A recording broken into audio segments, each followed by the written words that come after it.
before I go on any further, also, I want to thank very much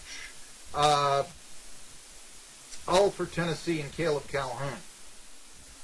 And perhaps I should, later on in the show, reread my column. I don't know, but it was about the decision to drop the Vol Caravan.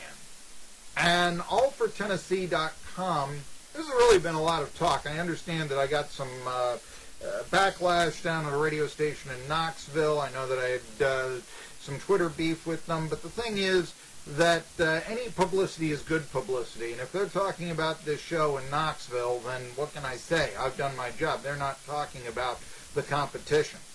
Anyway, they're not talking about Jim Rome. They're talking about me. And so let's find out who the big leaguer really is. But nevertheless, so I thank them for that down there in Knoxville, whoever they are. But allfortennessee.com, I really want to thank, because of course they give me good publicity, about the UT decision to cancel the Vol Caravan. And let's call it for what it is. The Vol Caravan is being destroyed, at least for this year, due to the fact that they don't want to answer the tough questions. They're sick of answering questions about Rick Barnes. You know, there's a new wrinkle in that story every day. They'd probably not like to talk about, hey, what about Guantanamo? Or 2 straight losing seasons for the Tennessee Volunteers? What are the prospects now? It should scare you as a Tennessee fan that they're not talking to the fans and the media. Look, Tennessee fans are very supportive, okay?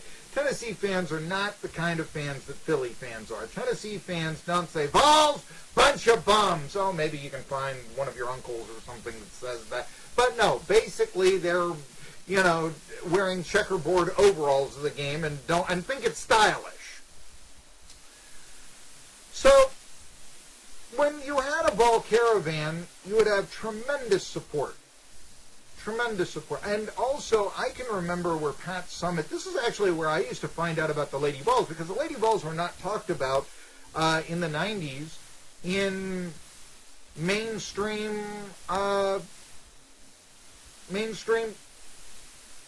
conversation so much. I mean, maybe you get some stories in the News Sentinel or something. Or I guess the Journal went out of business, 91 or 92? So maybe you get some stories there. But, you know, considering when it was in the 90s, there wasn't any internet.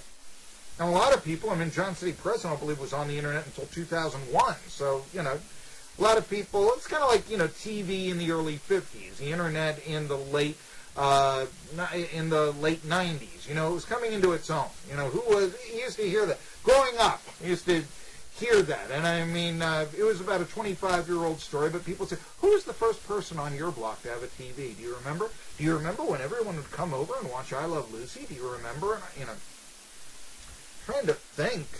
I'm pretty sure that TV didn't come to the Tri-Cities until the 50s. I don't know if they had a signal or they bounced the station around from Asheville or Knoxville or what. I don't know if they tried to do that. My guess is they didn't. I wasn't around in that time, and it's just something I haven't researched historically, so forgive me. But anyway, no, that's a comparable thing. Internet in the 90s, comparable to, let's say, TV in the early 50s in terms of becoming popular or something. Maybe the late 40s, I don't know. You know. Meet the Press likes to tell us they've been on the air since 1947. Regardless. All for Tennessee, I really want to thank them because, like I was saying with Pat Summitt, before I got off the beaten track, she used to use these Vol Caravans as a way to promote her team. Well, a lot of you have asked me about so-and-so player. She's fine and all that.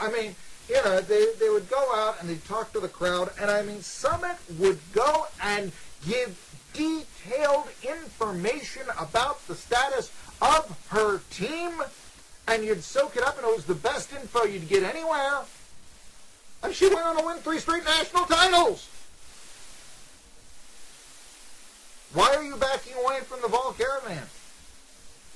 Why are you afraid to hear, and I said this during my commentary, that you can read on medium.com or at allfortennessee.com. You can get the